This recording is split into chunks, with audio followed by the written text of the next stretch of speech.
Hi, everyone. Scott has asked me to do a little something different for the channel. So today we're going to revisit Messenger, a thrilling novella in the America Falls post-apocalyptic saga. Now, if you're new to America Falls or to Scott's work, don't worry. This one can be listened to as a standalone. I'm Adam Barr, and I'll be your guide through the days of after America. But lock the doors and buckle your seatbelts. It's going to get bumpy. Now let's settle in and enjoy Messenger. I looked, and there before me was a pale horse. Its rider was named Death, and Hades was following close behind him. Revelation, chapter 6, verse 8. 1. The messenger heard them coming from a long way off. They were noisy and careless, the kind of noisy and careless that only comes from supreme confidence. He was hidden in the late afternoon shadows cast by thick scrub to the side of the road. He was there for exactly 3 minutes and 53 seconds before they rounded the bend ahead of him. He knew this because he'd pulled his battered stopwatch from the pocket of his greatcoat and clicked it as soon as he heard them. His mouth was a grim line, barely visible in his rust-colored beard as he peered, unseen, from the bushes. He didn't like the look of them. At first, they looked like marauders. They had the same shaved heads and arrogance. But these four were different in a way he couldn't quite determine in the fading light. All four were armed. The leader had a hunting bow that was slung over his shoulder, and the others carried an assortment of bladed weapons in their belts and slings. He examined them closely as they advanced along the road toward his vantage point. Each sported a tattooed black pattern around their eyes that dripped down their cheeks like tears of old blood. It was then that he spied the pentagram carved into the leader's forehead. The messenger didn't need further evidence to understand who they were. But if he had, the shriveled human ears strung around their necks and the sharpened teeth in their mouths would have confirmed it. Cannibals. The bow carrier was their leader, and the shape etched in his forehead, his insignia of rank. He had only ever had 2 encounters with their kind in all of his travels into the southern reaches of New Hampshire and across the old border into Massachusetts. They were secretive, and when they weren't hidden away, they generally only came out to hunt. The first encounter had ended badly for the 2 he'd met on the road. The council had ordered that where possible, their kind should be summarily executed wherever they were encountered, and he was glad to oblige. The second time, he had been traveling at night and had come upon an encampment of them. He had observed them for a few hours, and despite the fact that they'd have moved on in the meantime, reported their position to the council upon his return. He spat in the dirt under the bush. Of all the raggedy, lawless bands of humans that had sprung up after the Chinese had withdrawn to the west, the cannibals were the most objectionable. He watched them receding into the distance and came to a quick decision. He would follow them for a while. He could afford a couple of days, and if he was lucky enough, they would lead him to their lair. If not, he would kill these 4 himself. A day or 2 was a small price to pay for such a golden opportunity to locate one of their secret lairs. When they were out of sight, he scrambled silently from his shelter and padded lightly after them. An hour or so later, he crouched in the trees, watching as the cannibals made camp in a clearing by the side of the road. He knew that just over 2 miles away was a small trading village. It was one of the few that had managed to survive outside of the 3 cities. It had its own semblance of law, and the people there were poor, but content. He had stopped there for supplies many times when traveling in this part of the state, and had been planning to visit the next day. Now he assumed the cannibals were planning to do just that as well. Were they coming for supplies or to cause trouble? He watched them in the darkness. They were silhouetted by the light of a small fire, and laughed and talked as one of them pulled meat from a sack and handed it around. He couldn't see what they cooked on the points of the knives they held over the fire, but he knew well enough what it was. Anger licked at him like the flames licking the meat, and he briefly considered killing them right then. It would be easy enough, and certainly satisfying. They hadn't set a watch, and were preoccupied as they filled their bellies and talked. In the end, the chance of them leading him back to their base was too valuable to waste.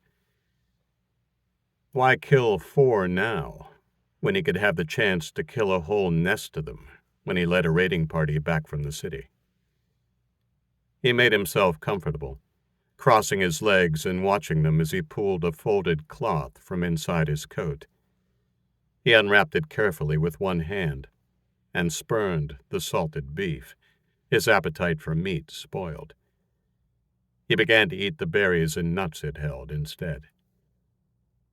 Eventually, the cannibals bedded down for the night, and their watcher did the same. He lay down in the shallow dugout he had made and swept the autumn leaves he had collected over his body until only his face was visible in the patchwork of red, gold, and brown. He awoke as the first tendrils of dawn were crawling across the dark sky. He ate more berries and waited for his quarry to rise. They did, exactly 33 minutes and 43 seconds later. He clicked off his stopwatch.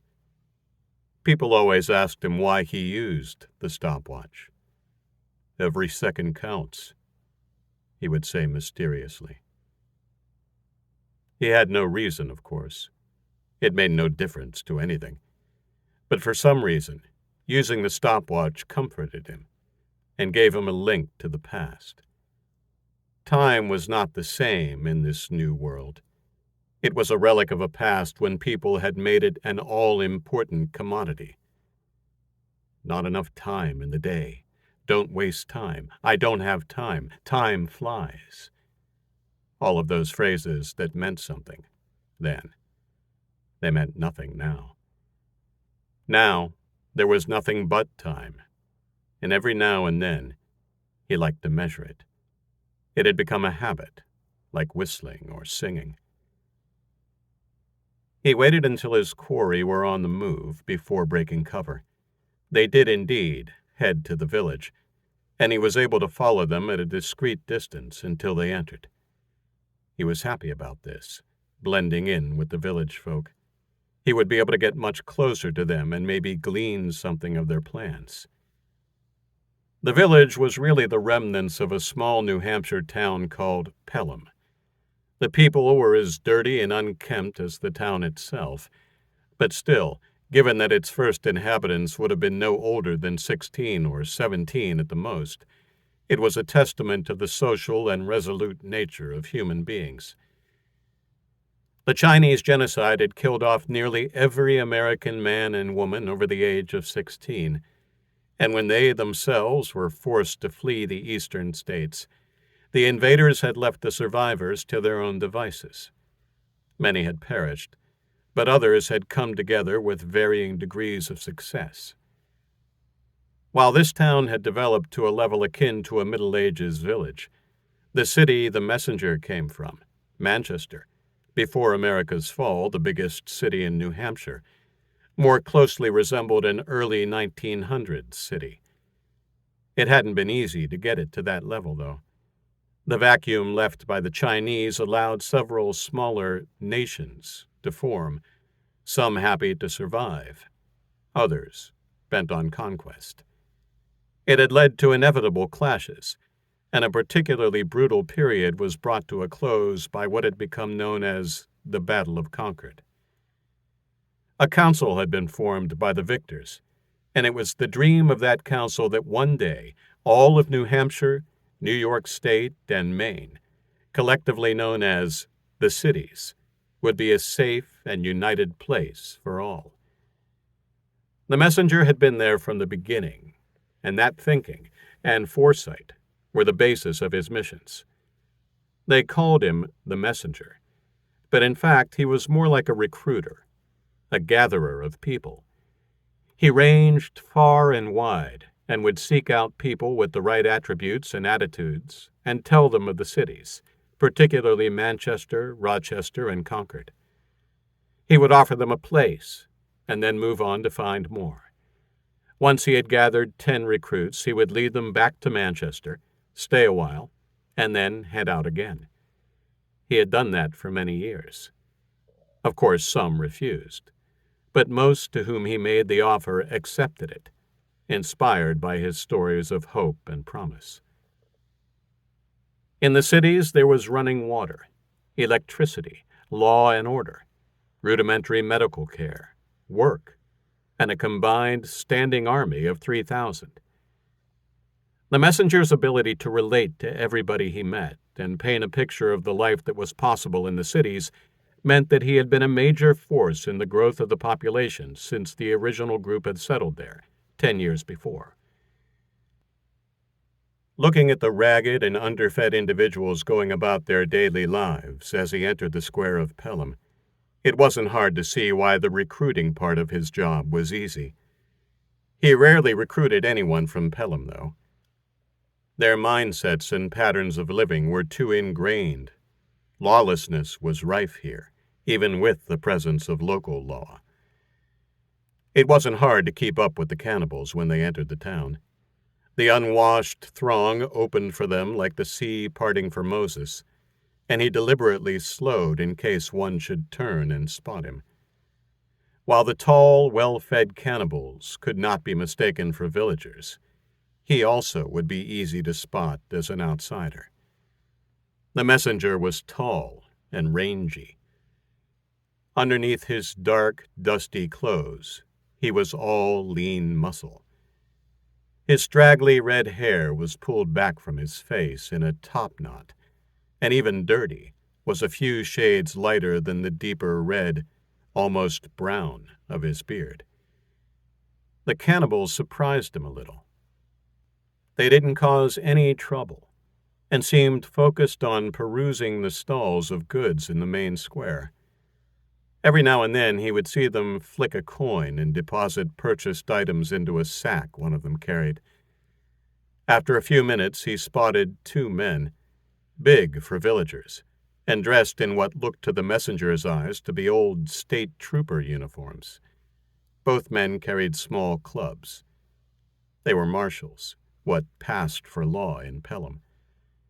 They were following the cannibals discreetly, but even from across the square, he could see the apprehension on their faces, and as he was watching, the bigger one cuffed his partner over the ear. Apparently, he needed some encouragement to keep up. It seemed that the cannibals weren't interested in making trouble, so perhaps their fear was unfounded. The messenger began to think that they might even be regular visitors to the village. The people they encountered didn't seem quite as bothered by them as he had expected. He slotted that information into his memory bank, knowing it would be useful to the council if they decided to make an all-out effort to seek out and destroy the cannibals. As they went from stall to stall on the other side of the square, he pretended to examine the wares on his side. Pretended, that is, until he stopped at a stall operated by a woman with one eye. It was a piercing blue, the other an empty pink socket. He focused on the good one. She was cooking skewered chunks of meat on a grill. The aroma of the sizzling meat made his stomach growl. "What kind of meat?" She smiled at him. She had one good tooth to go with her good eye. She pointed to the long row of kebabs. Dog. Then the other, which consisted only of 4. Pig. A cent apiece for the dog, more for the pig. I'll take 2 of the pig. Her eyes widened. She barely sold 1 a day normally, and usually shared them with her family. He reached into the pocket of his overcoat and flipped her a $1 coin. Its gold color was a rare sight in the after days, and the woman snatched it out of the air with ninja-like reflexes, whooping like she had won the lottery. "Thanks, mister." He forgot about her as he bit into the salty meat. It had been days since he'd had anything but jerky and nuts. He swallowed the tender meat, somewhat doubtful it was actually pork. But it didn't matter. He could almost feel his energy levels rising with each bite. When he had stripped both skewers to the wood, he dropped them in the mud and turned to find the cannibals again. They were nowhere to be seen. 2. The fair-haired 11-year-old followed his father from stall to stall as they filled their barrow with supplies that would hopefully help them see out the winter. Cain Rand was tall for his age, footsore from their trek, but excited to be on his first expedition to the village. His dad had always promised he could accompany him when he turned 12, but his mom had sided with the boy this fall, pointing out rightly that he was big enough to help bring back more goods and perhaps eliminate the need for another midwinter expedition. "You nearly got yourself killed the last time you had to go out in the snow," she had pointed out. "He's eager for it. Just take him along, Daniel. Please." They had argued for days, but eventually she had worn his father down. Father and son had set out before dawn that day, more than 6 hours before. Those hours walking were an eternity to an 11-year-old, the monotony only broken by the stories his father told of the before days. The trip back would seem even longer, when their barrow and their backpacks were chock full. Cain felt the weight in his pack growing heavier with each item his father put in it. He began to regret his earnestness. Still, when they had arrived 3 hours before, he had been imbued with a new energy. The sights and the sounds of the village had assaulted his senses, but they didn't bother him like his father had warned. They merely flavored his excitement at this new, wonderful experience. What had astounded him, though, were the people. Cain could count on both hands the number of fellow human beings he had seen in his whole life, his own family of 6, and his grandpa, may he rest in peace. Now, here he was among hundreds of them, people of all sorts, and he didn't stop gawking until his father had given him a gentle smack across the ear. "Don't stare, it's rude." After that, he had been more circumspect when he was looking at those around him, but was still inclined to stare if he saw someone that interested him. They filled their barrow with vegetables, dried fruit, salted meat, and various utensils that his father thought would be useful, and by the time they were done, they had nearly spent all the coin they had brought with them. "I'll have to go out on another treasure hunt before the winter sets in," Daniel Rand said to his son. They were eating a lunch of meat on a stick, bought for a cent apiece from the same one-eyed woman who had recently served the messenger. "I might take you with me." "That would be awesome, Dad," Cain said happily. He didn't get to eat much meat at home, and his mouth watered as he ate the salty, fatty morsels. A treasure hunt was what his dad called his bi-yearly raids for coins into the houses of the abandoned estate where they had made their home. Cain had overheard his dad telling his mom that there was only one more block left for him to scout, and that sooner rather than later he would have to go further afield. His dad smiled at him and took the last bite of his meat before ruffling Cain's hair and standing up. "Come on. We just have to get a treat for your mom and the other kids, and we can head home." Every fall expedition was marked by his father bringing home treats, gifts for everyone in the family. Kane's most prized possession, a pack of playing cards, had been given to him the previous fall. He was eager to see what they could find for the others. He stood up and froze. His father's face had gone as white as a fresh snowfall. Kane followed his gaze, curious to see what had spooked him. His eyes fell on four sinister-looking men in black. They stood at the vegetable stall that Kane and his father had visited just before lunch. They looked creepy. They had tattooed black circles that ran down their cheeks like tears of black oil. As he stared, one of the men laughed at something the stall-keeper had said. Kane was horrified when the laugh revealed a mouthful of pointed teeth, like those of the shark in his sister's Creatures of the Sea picture book. "Come on," his dad whispered harshly, grabbing his arm. He pulled Kane close and moved to shield him, but not before the laughing one turned and looked directly at him. The boy, well-fed and groomed, unlike the other urchins in the town, stared at the man over his shoulder. The grinning man's tongue ran over his serrated teeth. The 11-year-old's fascination turned to fright. His father went to the front of the barrow and picked up the long arms and lifted it, taking off so fast that Kane had to run to keep up. The timber contraption, with large bike wheels, was like a cart with two large arms, so that a person could lift and pull it along like a rickshaw. The boy was surprised when his father turned in a wide circle and passed all of the stalls and headed for the open end of the square. "Dad, what about the treats?" "Forget the treats. It's time to go. Come on, keep up." Kane wasn't stupid, and even though he was disappointed, he could tell the men with the sharp teeth had spooked his dad. He had questions, but somehow his father's urgency, the tone of his voice, told him that now was not the time to ask them. As they made their exit from the square, Kane looked over his shoulder one last time. The eyes of the man who had licked his lips were still on him, and so were those of his comrades. Why were they looking at him? The boy began to feel genuine fear.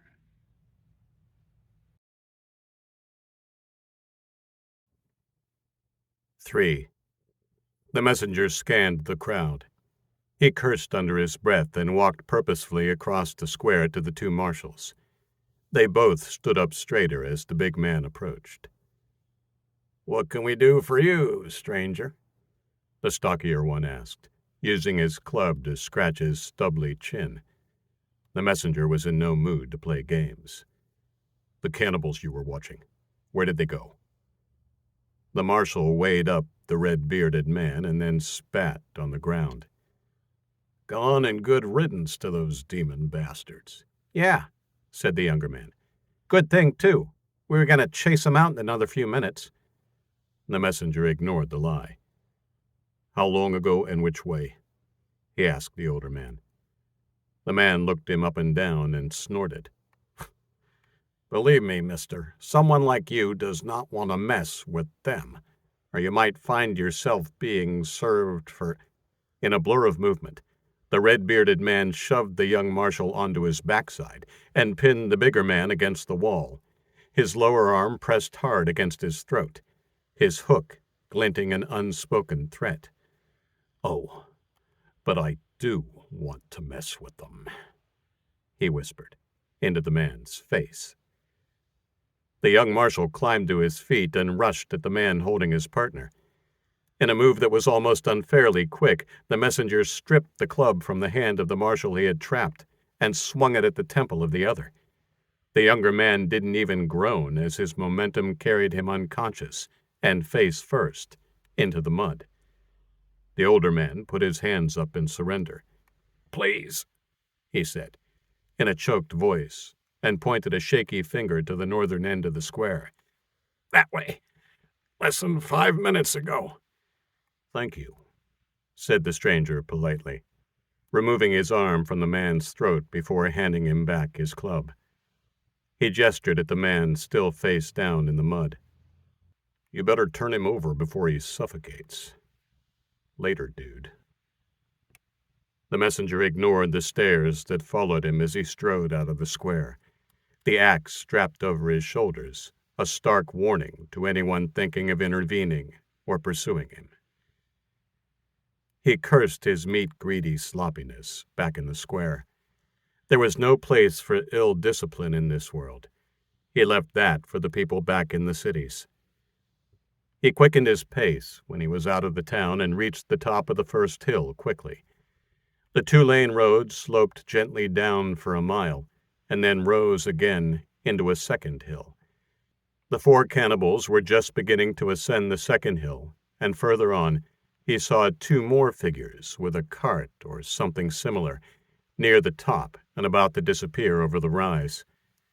He reached his right arm across his body into the pocket of his greatcoat and pulled out a pair of small binoculars. He put them to his eyes and zoomed in on the cannibals. They were cavorting and dancing like idiots as they unhurriedly climbed the hill. Even from that distance, he could hear the faint sounds of their scornful mocking. He scanned the binoculars up the hill, and his gaze came to rest upon the 2 that the cannibals were following. The bigger figure was pulling a laden cart, forging up the hill as the smaller figure, a boy of 12 or so, pushed from behind. A father and son. Too well fed for villagers, which perhaps explained why the cannibals were pursuing them. He watched the 2 for a few seconds until they disappeared from sight. Their stalkers howled and continued up the hill. The stranger pocketed the binoculars and began down the hill. He didn't bother to stay out of sight now. It would be better if the cannibals spotted him and left off their pursuit. He had dismissed his original objective of following them back to their lair. He now decided to kill them and be done with it. 4. The road flattened out again for half a mile before rising gently to another hill. Daniel Rand picked up speed, taking advantage of the level road while he could. "Stop pushing now, Kane," he panted over his shoulder. "Come up beside me." Kane was tired, but adrenaline triggered by the bloodthirsty shrieks of the men behind them helped him catch up and keep pace with his father. "Drop your backpack while we run." "But, Dad, what about—" "Just do it, son." Kane shrugged off the heavy pack and let it drop to the road, where the contents, bags of nuts and dried fruit, spilled onto the tarmac. "Good. Now, see the next hill?"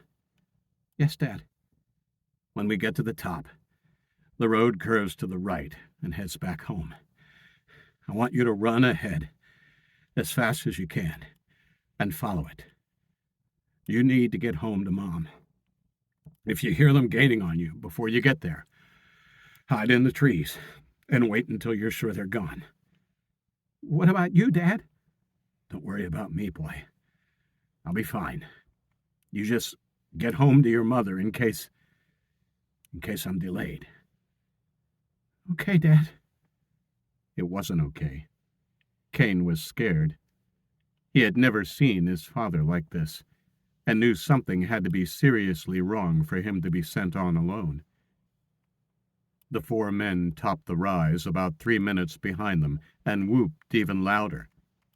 "Don't run, little piggies," one of them called. The road began to slope upwards, and his father ordered Kane to push again. He looked at the men in the distance as he ran to the back of the barrow. Before he put all his strength into pushing the cart forward, the boy stuck up his middle finger at them. His defiant gesture was met with gleeful derision and some yelling, but he didn't catch any of the words except for eat and heart. They made the top of the incline, and his father stopped, dropping the cart so that it rested on its prop. His chest was heaving as he leaned over, hands on thighs, and tried to catch his wind. Cain did the same. Finally, his dad stretched to his full height, shaking his arms and trying to get blood flowing to his fingers again. "Run now, Cain. Run home and don't stop or look back," he ordered breathlessly. He then reached into the cart and pulled out his machete. "But, Dad—" "I said go." His father hugged him briefly, and a sob escaped Cain's throat. He saw the tears in his father's eyes. "Go!" his father yelled, turning him away before shoving him in the back. Cain was propelled forward and barely kept his feet as his stumble straightened into a sprint. He followed the faded white lines in the middle of the road, and as his father had ordered, didn't look back, not even as he rounded the bend and disappeared from sight. Daniel Rand ignored the whoops and screams of the cannibals. His normally pleasant and open face was grim. He was resigned to the fact that he would probably die here, and his task now was to delay the cannibals as long as possible. It was a shame he didn't have his shotgun. Firearms were a rarity nowadays, and he was pretty sure that the cannibals didn't have one. It certainly would have evened the odds a little. No, in the end it was better left at home, in case Tracy needed it to protect the kids while he was away. He blinked away the bitter tears evoked by the thought of his wife and children. "Come on, you dirty bastards!" he screamed down the slope at the cannibals. The four men had slowed when they saw he meant to make a stand. "Oh, we're coming, all right, Daddy," said the tall man leading the cannibals. Now they were closer. Daniel could see the inverted cross carved into the skin of the leader's forehead. "Where has your sweetmeat of a boy gone? Did you send him to hide?" "Never you mind about him," he yelled at them as they closed to within 30 feet. He waved his machete to emphasize a point. "You worry about me." "Oh, come on, where is he? I haven't seen one as fat as him for a long time. Do you have more at home?" "Screw you, asshole," the man yelled, and grabbed the handles of the cart. He hoisted it and with an almighty heave pushed it down the hill at his tormentors. As soon as it was away and careening down the hill, he turned and ran. The harsh laughter of the cannibals rang out behind him, followed a few seconds later by some curses, but alas, no screams. The messenger crested the hill behind them and ducked to the ground, just in time to observe the cannibals jumping out of the path of the driverless cart. Two of them only just managed to avoid it and climbed to their feet to the raucous amusement of their fellows. All four paused to track the progress of the cart as it broke up and finally collapsed in an explosion of timber and goods at the bottom of the hill. Finally they turned, the leader unslinging his hunting bow and sprinting after their quarry, the others following close behind. The messenger rose and found his feet. They were still 3/4 of a mile ahead of him, and he didn't waste any more time. He loped after them, the hunter hunting the hunters. Daniel Rand sprinted across the road, but ran straight ahead when he reached the bend. He leapt into the waist-high grass that separated the old road from the forest and ran for the trees. The hoots and hollers behind him were much closer now and sent a jolt of fresh adrenaline through his system. He would need that adrenaline and more, a fact that was punctuated by the loud thunk of an arrow striking the trunk of a tree just inches to his right. He ducked and weaved and swerved as he ran into the shadows and dared to think that he would be able to lead them a long way off Cain's trail. It was an illusion. Something struck him in the back, just under the right shoulder blade, so hard that it picked him up off his feet and propelled him face first into the carpet of pine needles. Daniel groaned as he came to rest. The piercing pain in his back was agonizing, and his breath whistled with each inhalation. He tried to rise to his hands and knees, but his right arm was rendered useless by the arrow in his shoulder. His left hand scrabbled desperately through layers of pine needles before he found purchase on the ground beneath and was able to half crawl, half drag himself to a bush a few feet away. Every inch of that short journey was a new experience in agony. He finally settled under the leafy bush, struggling to breathe, and held the machete in a white-knuckled grip as he waited for death to arrive. "Here, piggy, piggy, piggy," called the leader. Come out, wherever you are." "You sure you got him, Logan?" asked another, only to earn a cuff over the ear. "Shut up," he whispered harshly. "Of course I got him. Spread out, and make sure you're looking at the ground. If he's not dead, he'll be bleeding all over the place." It was Logan, the leader, who found him. "Over here!" The other three joined him within seconds, and he pointed out the blood-smeared trail through the pine needles. He walked on ahead, following the scuff marks, until they reached a large shrub. He put his finger over his lips to shush his mates. Over the sounds of the forest, he could hear a faint, irregular whistling sound, the sound of a pierced lung. He smiled. "Lind, pull him out," he ordered the one he had just cuffed. Lind, the stoutest of the four thugs and none too intelligent-looking, went to the bush and kneeled to peer under it. He gave a snort of triumph and reached in to grab the booted foot closest to him. There was a violent rustle of leaves, and with a howl, the cannibal jerked his arm back and looked dumbly at the 3 bloody stumps that were so recently the fingers of his hand. "Oh, shit!" he shrieked, cradling his ruined hand as tears streamed from his eyes. "Look what he did to my hand!" "Damn it!" yelled the leader, looking to the sky for strength. He savagely pushed his wounded comrade onto the ground, took a step forward, and nocked another arrow, shooting it point blank into the thick bush. He was rewarded with a yelp of pain. "Useless moron!" He bent over and screamed at the sobbing and bleeding Lind before turning to the others. "Don't just stand there. Get him out of there." The other two drew their knives and were more cautious as they pulled the moaning man from his hiding place. The second arrow had gone through his right hip. The protruding tip left a bloody furrow in the forest floor as they dragged him into the center of the clearing. The fight had gone out of him.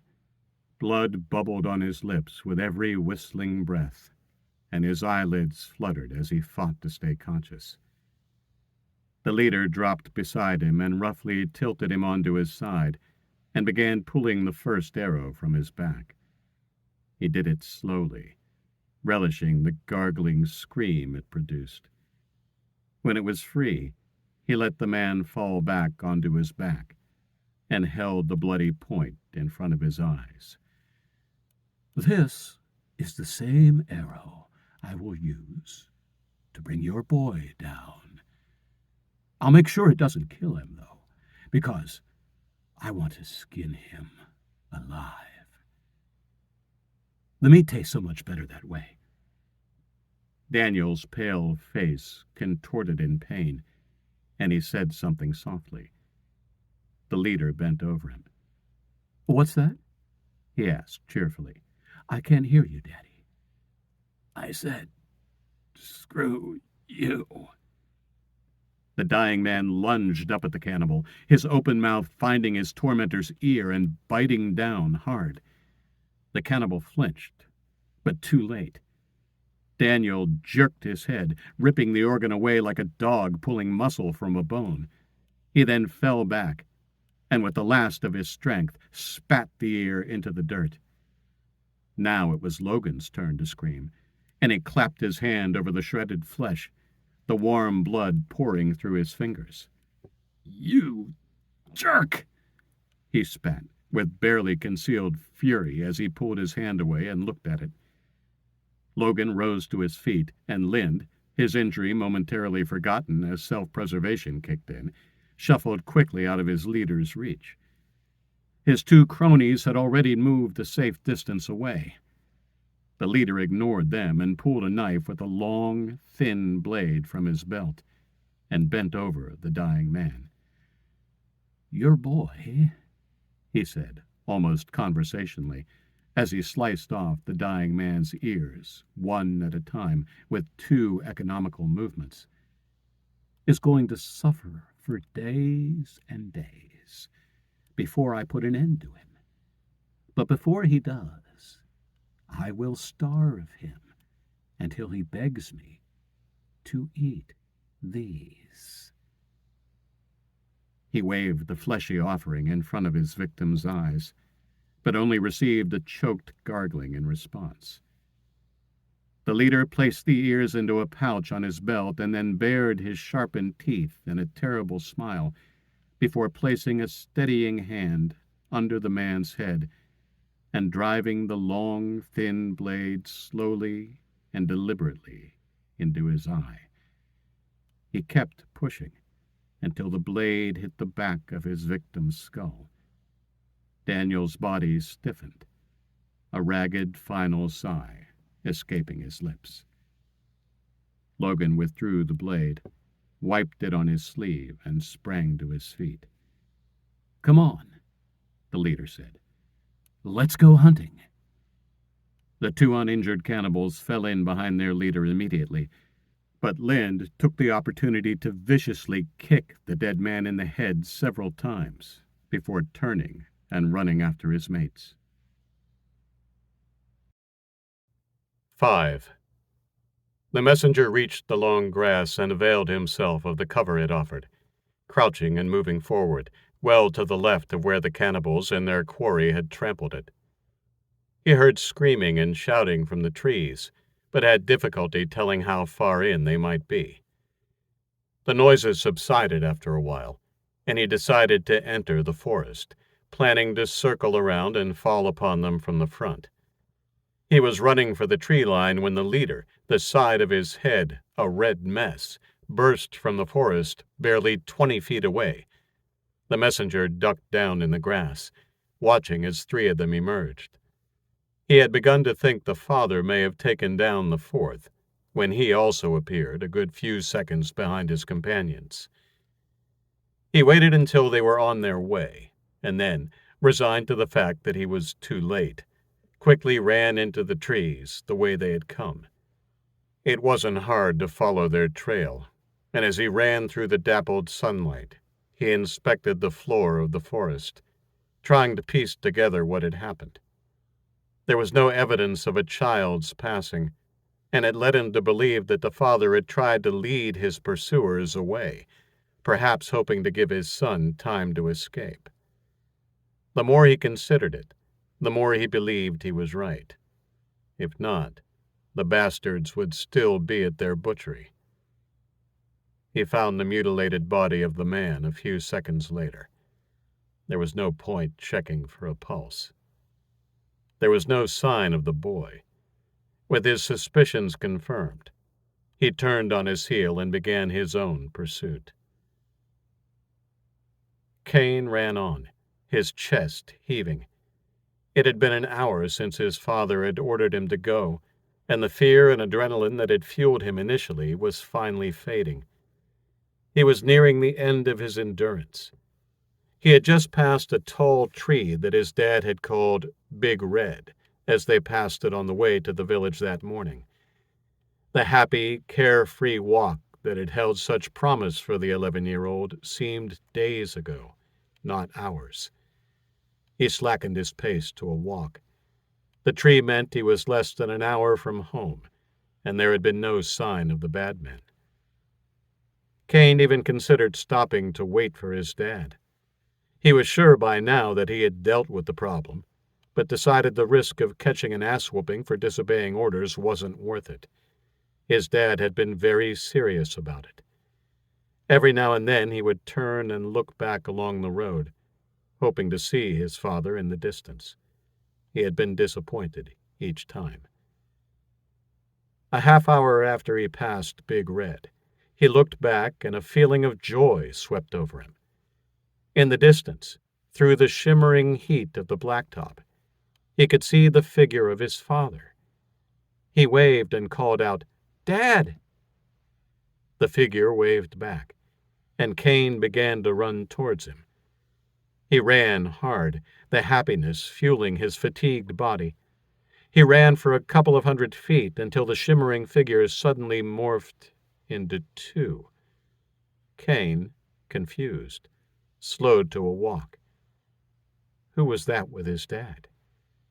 A little closer, and then the two turned into four, and he stopped in shock. The bad men. The tallest of the figures waved again, and he heard a distant call. "Piggy!" Terror struck the boy, and sobbing, he turned and ran. "Dad, where are you? Where are you? Where are you?" he half cried, half chanted, as he ran for his life.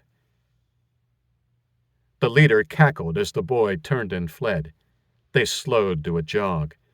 Now that the boy was in sight, he was content to let him run ahead and lead them to his home. Hopefully, there were fat little brothers and sisters, and a nice, plump mommy waiting. Such a treat might make losing an ear and all the pain worth it. The moaning behind him soured his good mood. "Lind," he snapped over his shoulder, "stop your mewling and keep up, or I will put a knife through your eye, too." The messenger followed the gang. He had also spotted the boy ahead of them and had kept up his speed as they had slowed theirs. He had again entered the trees to the side of the road and closed the gap between them, slowly but surely.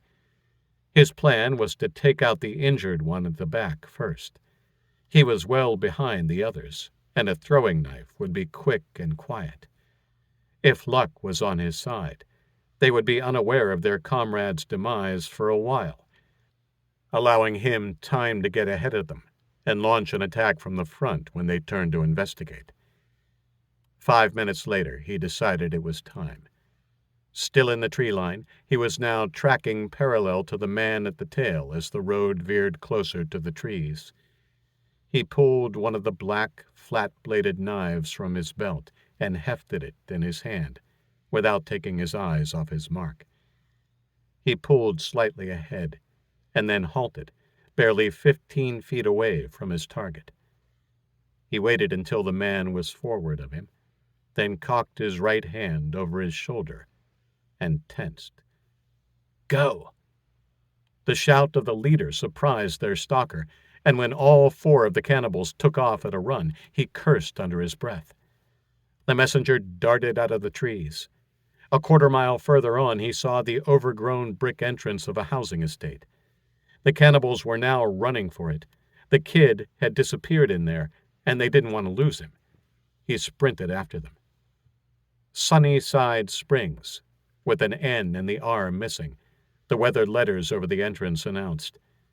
He ran up the long, sweeping road and curved to the left, passing the first overgrown yards and their dilapidated, once proud homes. Ahead, the cannibals turned a corner. He pursued them, still carrying the throwing knife he had drawn just minutes before. Kane sprinted as hard as he could, but the men were gaining on him.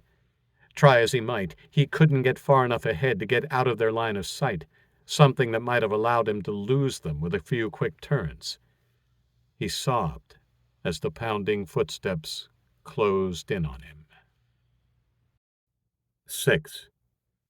After passing the gates into Sunnyside, the cannibals had managed to close the gap enough to take the kid with a short burst. Logan didn't want that. Not yet, anyway. Hell, if it was only about the boy, he could have brought him down with an arrow a mile back. No. After the pain his father had caused, Logan was hell-bent on finding the rest of his family and inflicting some pain of his own. As such, he was more than happy to stick close enough to scare the bejesus out of the kid and ensure they didn't lose him in the maze of houses. Kane managed to outrun them without it ever occurring to him that they were allowing him to do just that. Finally, after many twists and turns, with his lungs and legs burning, he tore onto the street that led to his home.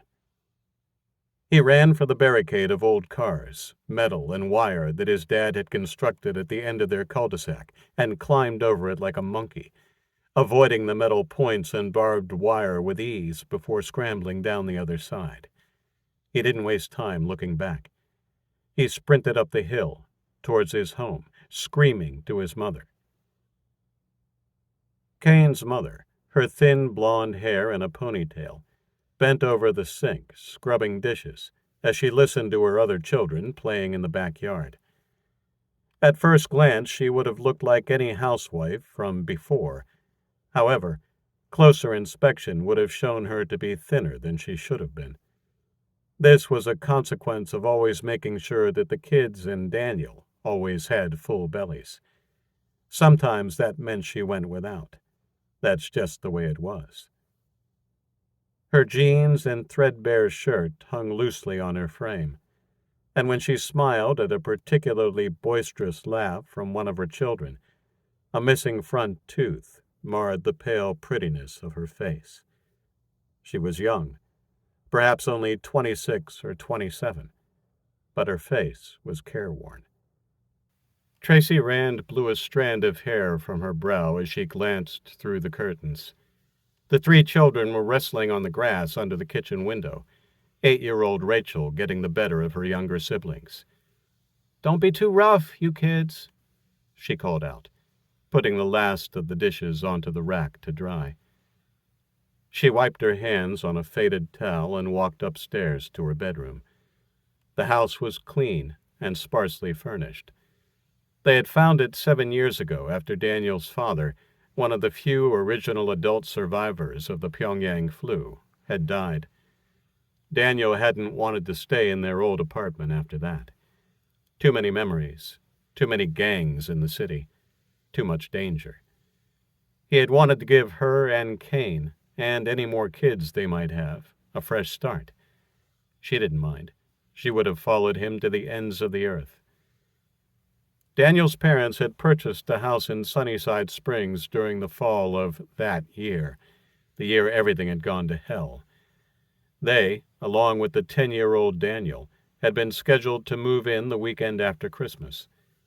The flu and subsequent invasion meant it never happened. Daniel's mother had died on Christmas night, and they had bunkered down in their old apartment to ride out Armageddon. His father had done a good job of keeping Daniel safe in the years that followed. He had been a Marine, and his skills and weapons training had stood him in good stead during the invasion and as the remnants of American society crumbled into chaos afterwards. A year and a half after it all went to hell, Daniel's father had found Tracy cowering from a pack of dogs and had rescued her, taking her back to live with them. They had lived together, one small, happy family, until the two kids fell for each other in their mid-teens. Little Kane was the byproduct of their union. Daniel's father had been angry, beyond angry. What sort of a life is a kid gonna have in this shitty world? But when he laid eyes on little Kane, he fell in love with his grandson. Kane had been 4 when his grandfather died suddenly. He just dropped dead one morning as he was cleaning the breakfast dishes. Perfectly fine 1 minute, face down on the floor the next. He had survived the Pyongyang flu, the Chinese occupation, and numerous scrapes and battles since, only to be brought down by a stroke in his own kitchen. Life was unjust. Not long after that, the family of 3 had packed up their things and left, making the 14-mile journey to their new home. The home they settled upon was a big brick double-story house at the top of a cul-de-sac, as far from the entrance to the estate as they could get. They had made it their very own in the first few months, Daniel scrounging furniture from the houses around them until it was furnished just as she wanted. Tracy sat in front of her dresser and began to brush her hair out. Daniel would be home soon, and she wanted to look pretty for him. She was excited to hear how Cain had gone on his first excursion, too. She never allowed herself to consider the possibility that they wouldn't come back. Daniel was the strongest man she had ever known, even stronger than his father. She didn't worry too much when he was gone. The house was fortified. The downstairs windows and doors were boarded up and reinforced, and the only way in or out was through the sliding door at the back of the house. That had been reinforced with sheet metal and would take some breaking down. If it did happen to fail, or they were pursued inside before it could be secured, they could retreat to the second floor, where Daniel had constructed a movable barricade of scrap metal and barbed wire at the top of the stairs. That day, trouble was the last thing on her mind. It had been so long since they had even seen a person within miles of the house that Tracy tended to relax almost completely during daylight hours. Of course, Daniel always pestered her about being more vigilant, but then he wasn't the one who had to be cooped up with 4 screaming kids, all on his own. As she pulled the brush through her hair, she daydreamed about the surprise she would give Daniel that night, after the kids were in bed. "Mom!" "Damn kids," she thought. "All I want is a few minutes of peace." She began another brushstroke, but froze when she worked out that the distressed voice was coming from down the hill, not the backyard. It's Cain. She shot to her feet and snatched up the shotgun standing against the wall beside the dresser. She took the stairs 2 at a time, nearly losing her footing halfway down. At the front window, she peeked through a spy hole. That was when the shrill scream of her youngest, Susie, cut through her like a scythe through dry grass. She ran to the back of the house and flew through the open door, pumping the shotgun. 7. The sight that greeted her was almost beyond her comprehension. There were 4 strangers in her backyard. Men. They were the stuff of nightmares, and she screamed at the sight of them. One, the tallest, balanced on the pile of firewood that was stacked against the back fence. In his hands was a hunting bow. He had nocked an arrow and was pointing it at the grass. The whole side of his head was a mess of blood, and a carved upside-down cross marred the pale skin of his forehead. He smiled, baring his teeth, and then tipped an imaginary hat to her. Cannibals. A man to his right held Cain, his hand clamped over the boy's mouth, effortlessly restraining the struggling 11-year-old. He held a machete by his side. The 3 smaller children were huddled on the grass at the feet of the other 2 men. One had a carving knife, and the other, a pale and sweaty creature with a blood-soaked rag around his hand, held a claw hammer over the heads of her precious children. The one holding the carving knife whistled at her, his sharpened teeth exposed in a lecherous grin. "Please, don't hurt them. You can take anything you want." Even though she held the shotgun, Tracy knew she was beaten. The fact that Cain was here, without Daniel, meant that her husband was dead. She kept her tears at bay. She could grieve later. Right now, as hopeless as the situation looked, she had to try and save her children. Her mind worked furiously at the problem, but the only 2 solutions she thought of were not solutions at all. One, she could try blasting them away, and might manage to take out 1 or 2 of them before she was killed, but that would leave the kids alone with the remaining freaks. The second was to kill the children herself, to spare them whatever torture the bastards had in mind. She remembered Daniel once saying to her that he would kill them all before he'd let them fall into the hands of anyone in this savage world. Now, here she was, in just that predicament. But it wasn't so cut and dried. At best, she would only be able to kill 1, or perhaps 2 of them before she was cut down herself, again leaving the surviving kids at the mercy of the cannibals. No. For now, it was best to try and reason with them. "Please," she said to the one on the woodpile. She had seen the others looking to him and made the correct assumption that he was calling the shots. He laughed at her, and the others joined in, all except the one with the bandaged hand. "I won't hurt them, pretty one. One quick nick on the neck, and your little sweetmeats will bleed out, nice and quiet. All except your oldest boy, unfortunately. Thanks to your dead husband, I have to make him suffer." "Yeah," spat the bloody-handed one in agreement. Cain began to cry. Until that moment, he had still expected his father to come and save them from the bad men. Tracy's vision darkened, and she swayed dangerously before regaining control of herself. Confirmation that Daniel was dead, and the fact that they would kill the children regardless of how much she pleaded, changed things. There would be no bargaining with these men, no mercy. She took matters into her own hands and, without saying a word, ran at the cannibal with the injured hand and rammed the barrel of the shotgun into his soft belly. He immediately raised his hands in submission. "Don't shoot! Leave my kids alone, or this asshole gets it!" Tracy screamed at the leader. Logan laughed and jumped lightly to the grass, his bow still aimed at the ground. Tracy half-turned so she could see him while keeping her gun hard against the belly of the other. He stopped a dozen paces away. In another life and another time, he would have been considered a handsome young man. Now, though, with his teeth filed to points and the bloody flipped cross carved into his forehead, he was a walking freak show. "Do it," the leader shrugged. "Shoot him if you want. You'll be doing me a favor." "Logan! No, please!"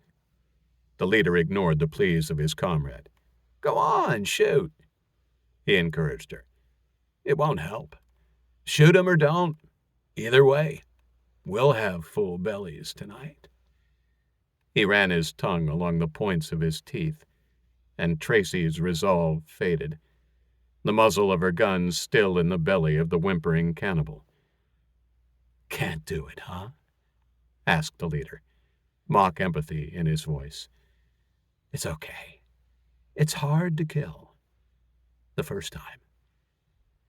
"Well, we really wanted to be getting back to camp tonight, but I guess we'll be having a sleepover with you and the kids." Tracy couldn't speak, and her hands began to tremble. She was frozen by indecision and fear. The leader looked at the 3 of her children huddled together on the grass. "By the way, do you have a really big saucepan?" Tears sprang to Tracy's eyes. He took another step. "Put down the gun, Mom." Tracy shook her head. "Let me make it easy for you, then. Bill?" "Yes, boss," said the one holding Cain. "Put that very sharp blade against his throat." The cannibal obeyed and brought his machete up to the 11-year-old's throat. Tracy began to sob at the sight of the sharpened blade pressing against her son's vulnerable flesh.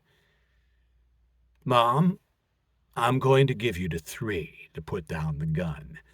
If you don't, he's going to bleed out right here, in front of you and the other kids."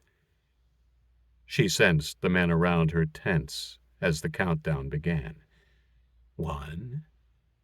Sobs racked Tracy's body. She shook her head and her finger tightened on the trigger.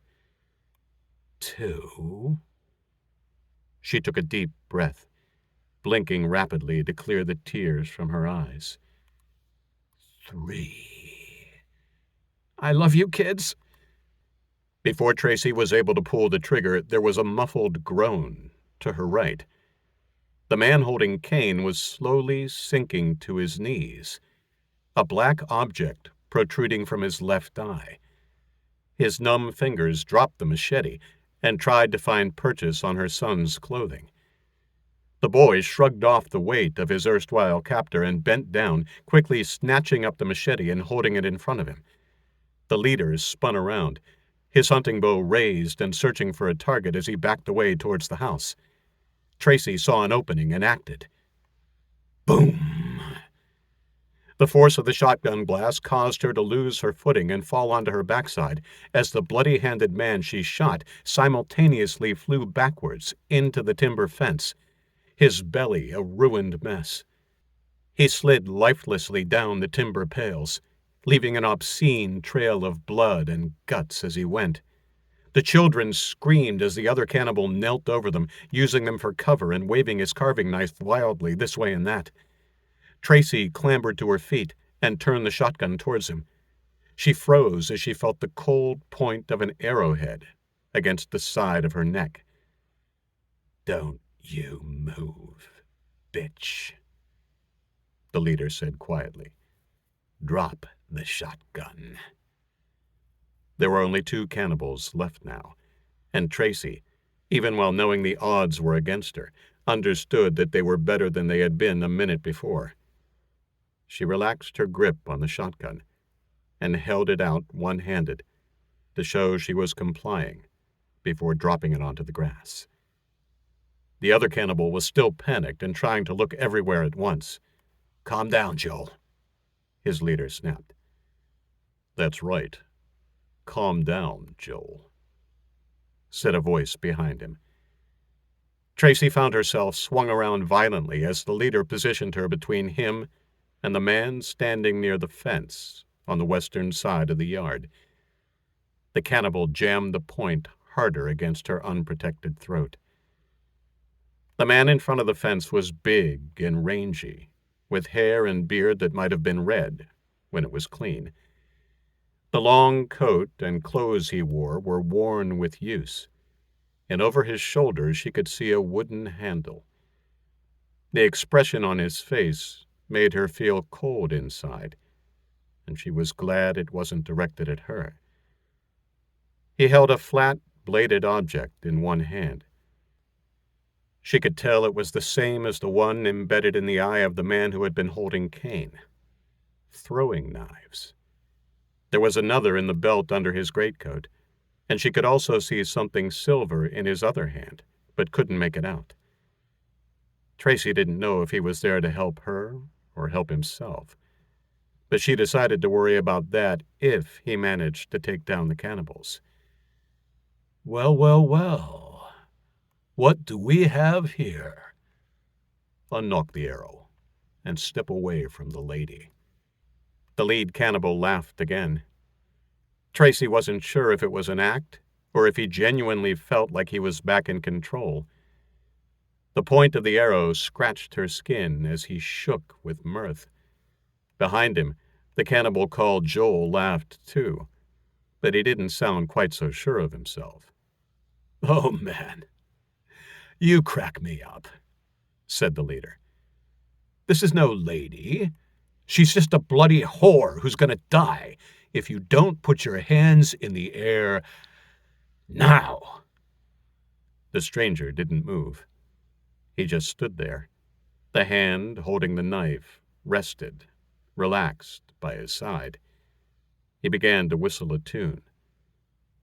"What the hell are you doing?"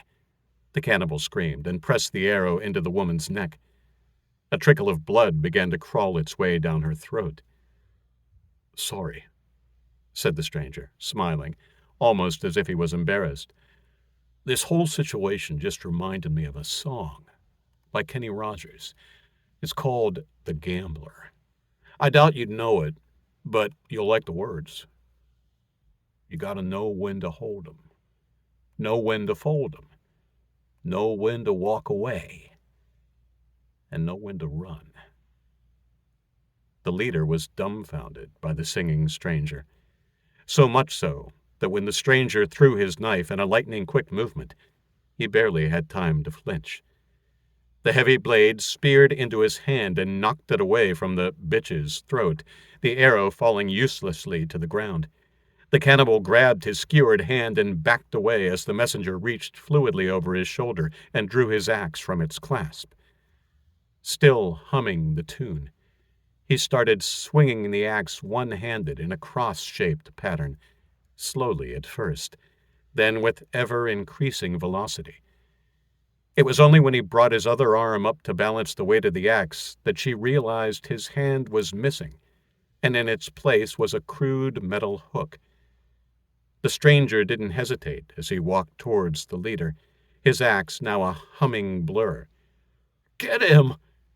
yelled the leader frantically to the one called Joel as he dropped the bow and began trying to pull the blade from his skewered hand. Still looking unsure, but perhaps still more frightened of his leader than the stranger, the cannibal Joel roared and shot to his feet, charging at the stranger, his carving knife held out before him. Tracy scrabbled towards her frightened children, grabbing the shotgun as she went. When she reached them, she fell to her knees, hugging them and frantically beckoning for Cain to join her. The stranger elegantly stepped aside, and the charging cannibal shot past him. The axe never stopped moving. The cannibal pulled up, annoyed that he had been evaded so easily. He turned and brought up the knife. Except that he didn't. The knife was gone. In fact, not only his knife, but his arm below the elbow. He looked at the stranger, puzzled as rich, red, arterial blood pumped from the raw stump of his forearm onto the grass. "Sharp, isn't it?" the stranger asked agreeably. "I bet you didn't even feel that. Don't worry, you'll pass out from loss of blood before it begins to hurt. I wasn't so lucky when I lost my hand." He waved his hook in front of the cannibal's face before the dying man dropped to his knees. As his life seeped from him, he didn't have the strength to protest when the stranger pressed the sole of his boot against his chest and knocked him gently onto his back. With an effort born of desperation, the leader, Logan, pulled the throwing blade from his hand with a short scream of pain and began to stumble towards the woman and her children. He pulled up sharply when she raised the shotgun, pumping it emphatically. He raised his hands and veered away, resigned to facing the stranger. "Please, don't kill me. We were just having fun. We weren't going to hurt them." "Should I give you the same mercy you showed their father?" the messenger asked, the axe suddenly still in his hand and pointing in the direction of the huddled children. "But—" The cannibal's pleading turned to a snarl, and he jerked his hand, throwing the stranger's own knife at him. His aim was true. Unfortunately for him, it hit the stranger with the wrong end and bounced harmlessly to the grass. The stranger looked down at it, then back up at the cannibal, smiling. "Phew, nice try. But throwing a knife is really hard unless you've had some practice. Here, let me show you." He dropped the head of the axe to the ground and propped the handle against his thigh before pulling the last blade from his belt. He gripped the blade with his thumb and 2 forefingers as he held it up. "I prefer to hold the blade like this, in a pinch grip. Then you raise your hand, like so, and bring it up over your shoulder, like this." It was at this point the cannibal realized that he was in imminent danger and turned, running for the house. "And release." The knife took him in the spine between his shoulder blades. His legs suddenly stopped working, and he crashed into the timber porch face first before rolling back down the steps to the grass, groaning in shock. He looked up at the stranger, struggling to breathe, his pained eyes still defiant as the man stood over him. "Who are you?" he rasped. "Me? Well, they call me the messenger, but my name is Luke. Oh, I have a message for you." Enjoy hell." The cannibal saw the axe blade against the overcast sky, and then his vision jerked violently, tumbling before his gaze came to rest on the woodpile at the rear of the yard. He heard the woman's frightened but firm voice. "Drop it and put your hands up." Logan Smith tried to turn over, curious why the stranger hadn't killed him yet. He couldn't move, so he turned his eyes as far as he could. He didn't see the man or the woman. What he did see was the stump of his own bloody, pumping neck.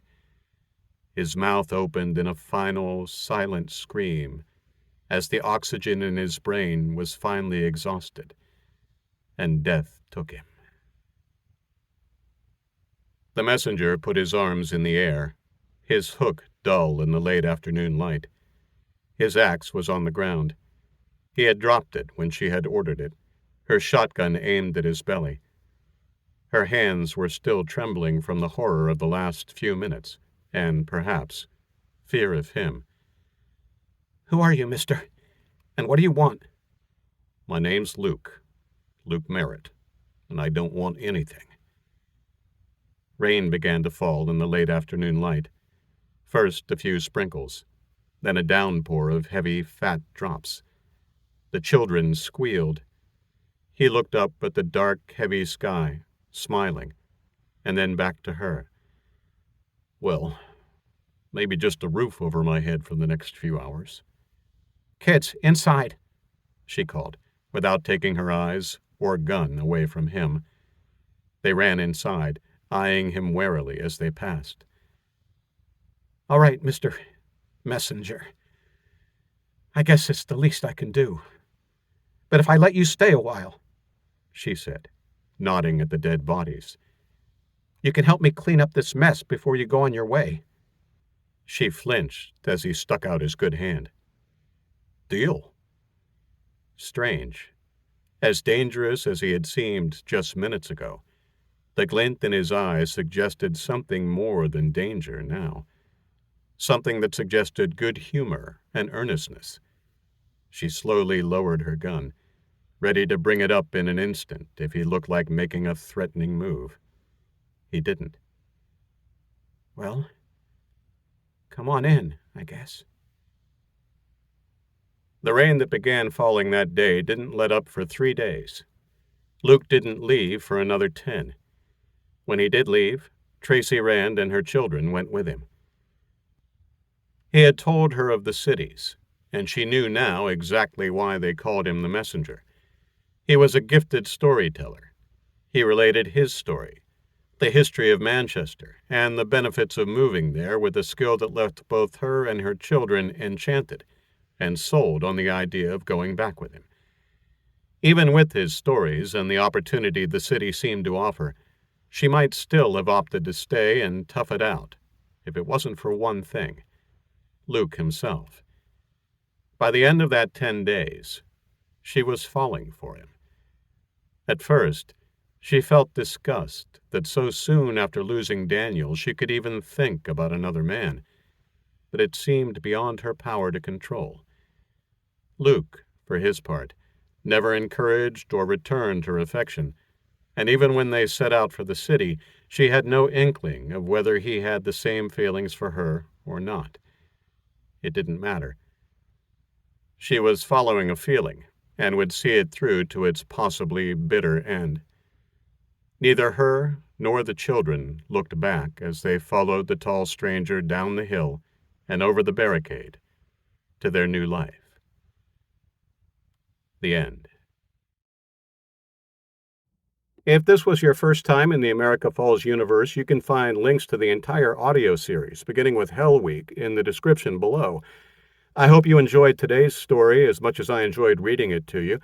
And if you did, please comment below. Oh, and you've heard it before, but liking the video and subscribing really helps Scott's channel.